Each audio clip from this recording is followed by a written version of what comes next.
Good morning students, welcome है आपका आपकी 10th standard class economics SST में फर्स्ट चैप्टर का हमने फर्स्ट पार्ट कर लिया था। अब हम बात करते हैं इनकम और इनकम के साथ में अदर क्राइटेरिया इनकम से रिलेटेड उनके बारे में।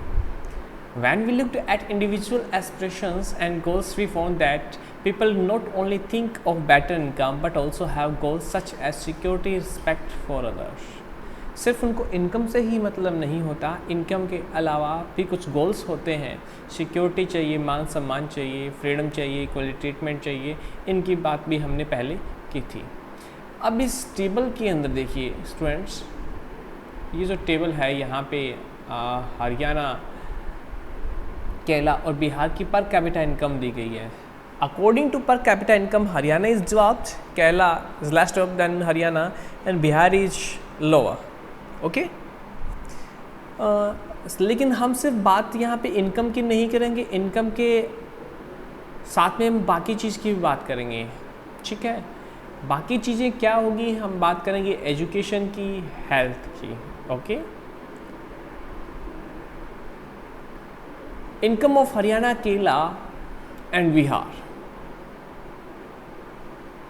Actually, these figures are of per capita net state domestic product at current price for 2016-17 का ये रेशियो है, जहाँ पे हरियाणा में एक आदमी एक साल में 1,80,174 रुपये कमाता है, वहीं बिहार में 34,409। अगर हम देखें तो 3,000 रुपये महीना भी नहीं होता बिहार के आदमी का। We find that of the three, Haryana has the highest per capita income, Bihar at the bottom. This means that on an average, a person in Haryana earned 1,80,174 in 1 year. Okay, अब नीचे बात करते हैं इन्हीं के साथ में some comparative data on Haryana, Kerala and Bihar, not for per capita income. ठीक है, infant mortality rate आपको बता चुका हूँ मैं, what is the mean of infant mortality rate। 1000 बच्चों में एक साल में कितने बच्चे हैं वो ख़त्म हो जाते हैं उनके लिए। और literacy rate according to 2011। Okay, Haryana के अंदर 1000 में से 30 बच्चे ख़त्म हो जाते हैं। बात करें तो 100 में से 82 बच्चे हैं वो पढ़ाई करते हैं। और एडमिशन, अगर नेट अटेंडेंस रेशियो की बात करें तो 100 में से 61 बच्चे एडमिशन लेते हैं। केरला की बात करें तो 1000 में 10 बच्चे ख़त्म होते हैं। लिटरेसी रेट की बात करें तो 100 में से 94 बच्चे पढ़ते हैं। और एडमिशन की बात करें तो 83 एडमिशन लेते हैं। बिहार की बात करें तो 35 बच्चे ख़त्म होते हैं। लिटरेसी रेट है वो भी बहुत ज़्यादा है और नेट अटेंडेंस रेशियो है वो भी बहुत कम है। इसका मतलब कि यहाँ पे अगर हम बात करें तो केरल जो स्टेट है वो इन सब से आगे है। Okay, infant mortality rate indicates the number of children that die before the age of 1 year as a proportion of 1000 live children born in that particular year। ठीक है, ये मैंने आपको बता ही दिया।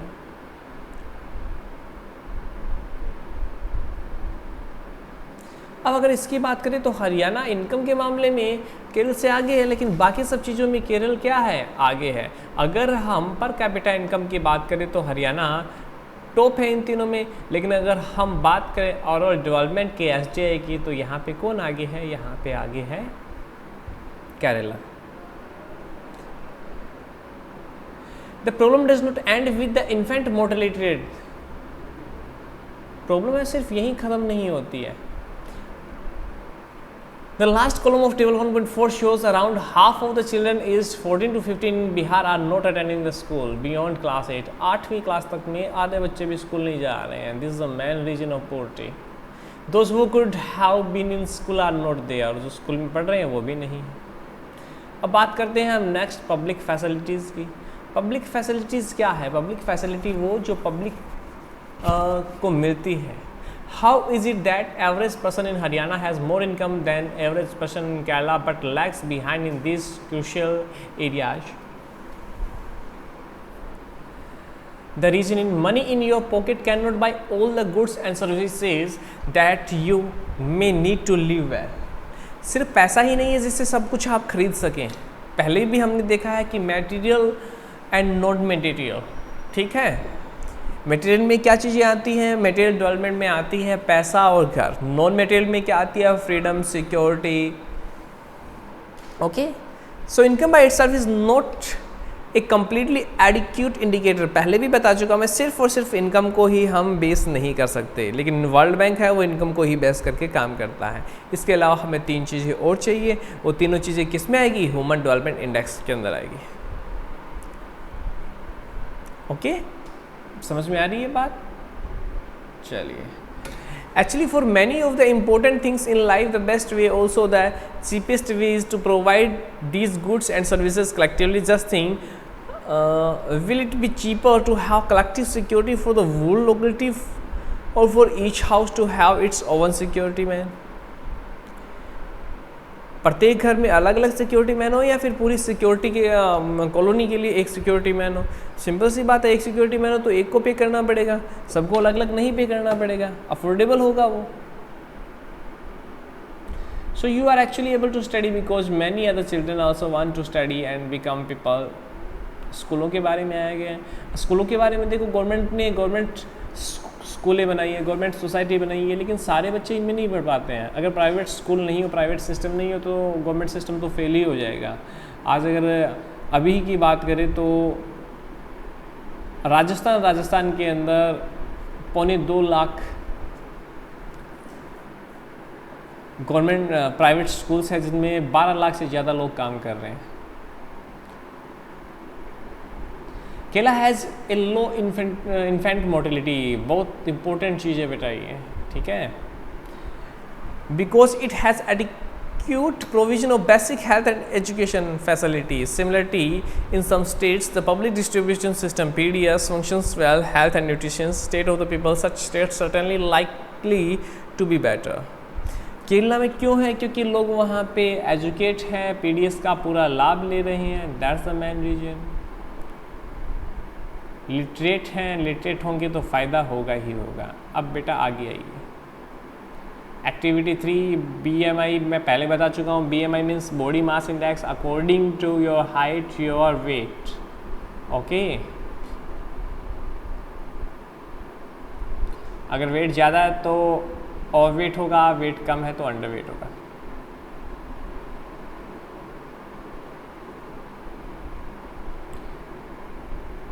HDI की बात हमने पहले की, और SDR है human development report,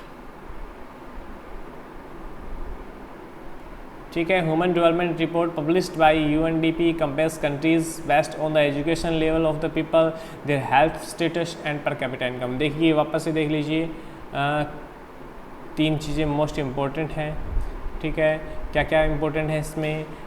health status, education, per capita income. It would be interesting to look to certain relevant data regarding India. अब देख लीजिए आप, नीचे दिया गया है डाटा। श्रीलंका HDI के अकॉर्डिंग हमसे टॉप है, लेकिन इंडिया, म्यांमार, पाकिस्तान, नेपाल, बांग्लादेश से अच्छा है। और ये कितने 189 कंट्रीज़ के बीच में लिया गया है। इंडिया 130 पे है, 2018 की रैंक है ये। धीरे धीरे अगर एजुकेट ज़्यादा होंगे, लिटरेसी रेट बढ़ेगी, इनफैक्ट मोर्टेलिटी रेट कम होगी, तो हम और ज़्यादा प्रोग्रेस करेंगे। Isn't it surprised that small country in our neighborhood Sri Lanka छोटी सी कंट्री, लेकिन फिर भी हमसे काफ़ी ज़्यादा डेवलप है, आगे है। Such a low rank in the world. Table 146 also shows that though Nepal and Bangladesh have low per capita income than that of India, yet they are better than India in life expectancy. Income देखो, वापस से हम आते हैं यहाँ पे। India की पर कैपिटा इनकम 6353, ठीक है। नेपाल की 2471, लेकिन लाइफ एक्सपेक्टेंसी अगर देखते हैं तो नेपाल की 70.6 70.6, इंडिया की 68.8, नेपाल से कम है। सोचने वाली बात।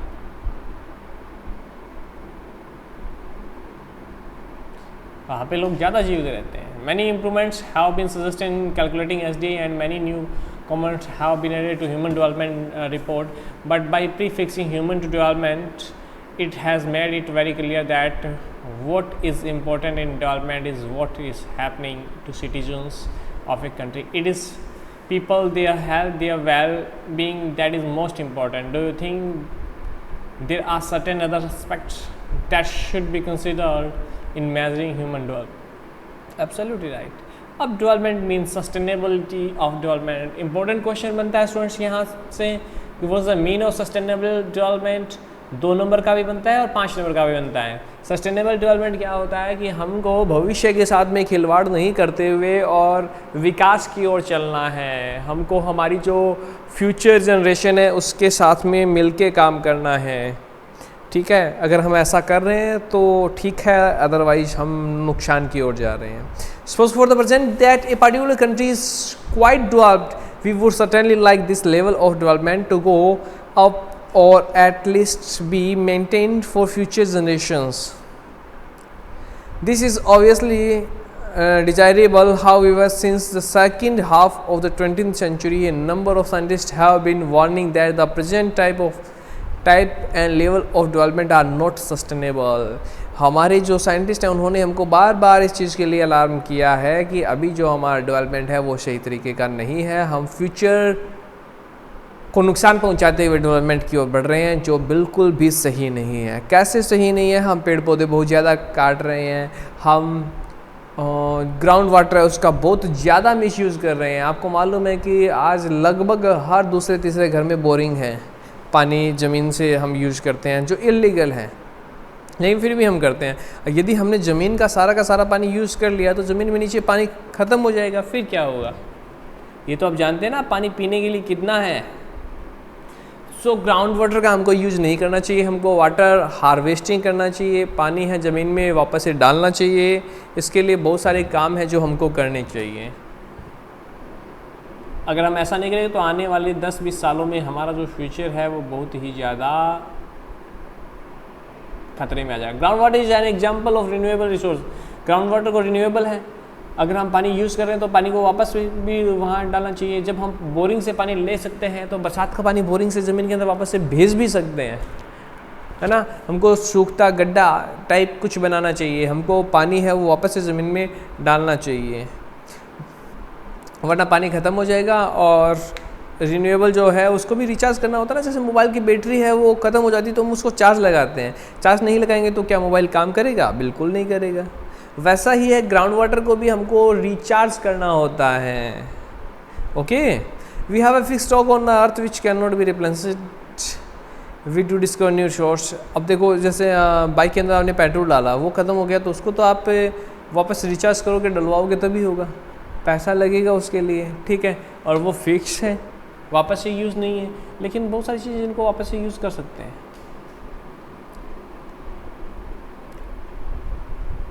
क्रूड ऑयल की बात करें तो क्रूड ऑयल हम कितना यूज़ करेंगे? हमको इसका दूसरा कोई ना कोई पार्ट तो ढूंढना ही पड़े ना. Consequences of environment degradation do not respect national or state boundaries. This issue is no longer region or nation specific or future linked together. Sustainability of development is comparatively a new area of knowledge in which scientists, economists, philosophers and other social scientists are working together. अगर हम environment के अंदर काम कर रहे हैं तो इसके अंदर साइंटिस्ट, इकोनॉमिस्ट, फिलोसफर और सारे के सारे जो सामाजिक संस्थाएं हैं वो काम कर रही हैं. और हमको काम किस लेवल पे करना है? फ्यूचर को ध्यान में रखते हुए. In general the question of development और progress is perennial at all times. As a member of society and as individual we need to ask where we want to go, what we wish to become and what our goals are. So the debate on development continues. और debate है development पे चलती जाती है. लेकिन वापस से मैं कहना चाहूँगा आप लोगों को कि हमें क्या करना चाहिए. डेवलपमेंट का सही मतलब तभी निकल पाएगा जब हम सोर्सेज का उपयोग उसी एबिलिटी तक करेंगे जहाँ तक वह जायज़ है. मिसयूज़ नहीं करेंगे. अगर वो रिन्यूएबल है तो हम उसको वापस से रिन्यू करेंगे. नुकसान नहीं पहुँचाना, एक्स्ट्रा नहीं करना. तो स्टूडेंट्स ये आपका चैप्टर यहाँ पे आज कंप्लीट हुआ डेवलपमेंट वाला, जिसमें हमने डेवलपमेंट देखा पैसे का, डेवलपमेंट देखा एनवायरनमेंट का, डेवलपमेंट देखा हेल्थ का. Okay, have a good day. Thank you. Thank you very much for listening.